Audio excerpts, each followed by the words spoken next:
Well, so the Camel's Hump by Rudyard Kipling, and I told you Rudyard Kipling is an Indian poet, but he went to England and later on became an English poet, and he wrote stories about children, and he is also a novelist.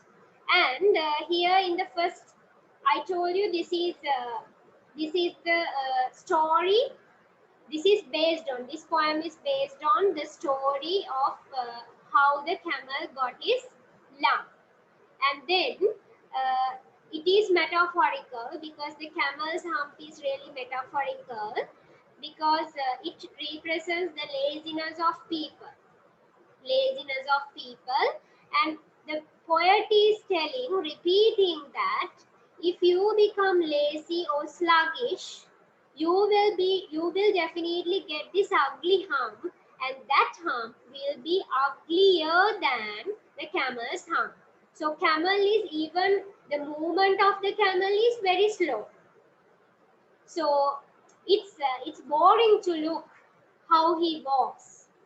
So irrespective of the youth or adult, you will be lazy. So these are to do the long vowel sounds tells you about the laziness that you can get, the lazy responses of lazy people. And if you are that much lazy, you will definitely get this hump, the camellia's hump, and it attributing some inferior qualities to you, telling camellia's hump because there you have got something from animals. So that is repulsive and that is sarcastic at the same time. And the hump that is black and blue. So you can imagine, I told you the B sound stands with ugliness, and you will definitely, if you can imagine, you can visualize the image that you are having a hump which is black and blue on your back. So that is repulsive at the same time. And then we climb out of bed with frowsly head. Now, those people who are lazy, always reluctant to start their work, the daily work. So they are always having kind of the voices of pigs, snarly, yally, very repulsive tones. And at the same time, they growl like dogs, and they are angry because they are reluctant to start their day.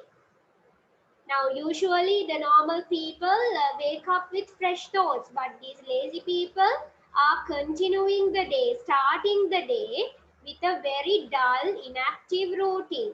And even they get dressed and start their work with laziness. And there in the next stanza, the poet is repeating, you and me both will get this hump if we work like that. If we have such kind of lazy feelings with us. And then the poet is telling, it is an illness. Laziness is an illness. So the people who were sitting by the fire and having frost means a place without proper ventilation. That if a person is if a person is sitting by the fire and reading a book, that person is a lazy person. So books symbolizes laziness, and hoe and shovel symbolizes hard work, activeness. And so instead of reading a book by the fire, go out and take those instruments and work hard until you sweat, perspire, until you have some sweat on you. And then you will find that the sun and the wind, so if you work like that, if you work hard, you will be exposed to sun. Sun means warmer. That means you will be loved by people and you will be prosperous and successful. Sun suggests all these things. And wind is relaxation and freedom.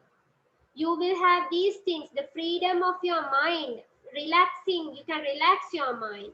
And the jinn of the garden. Now it is believed that jinn is the person, it is an illusion, because jinn is in jinn we believe that this is a mythical creature from Arabic literature, and we believe that jinn is a person who it's a mythical creature who created the hump on camel. And so the poet is telling he is the same person that giving a hump to human beings as well. So the jinn will lift this hump if you work hard, if you get exposed to sun. The horrible hump. This is effective because the poet is repeating, being lazy is horrible. It's terrible. Then again he recalls the blue and black hump, and it again arouses humor and sarcasm. And get it as well as you if I haven't enough to do. Again repeating the long vowel sound, and those are the responses of the people. Responses of the people uh, who are lazy and sluggish. So again repeating Camellia's hum, giving some inferior qualities for human beings. So the poet is telling that you will get inferior qualities. You will get something from animals if you work like a lazy man. So to keep your dignity, to have the dignity of humankind, you should give up laziness and you should work hard until you sweat. Then only you can achieve success in your life. Otherwise, you will be unpleasant, unattractive, and you will be hated by the people, like the people themselves hated the hump and the animal with the hump. It's ugly. Well, so that is the summary of the poem, and we can now go for the themes and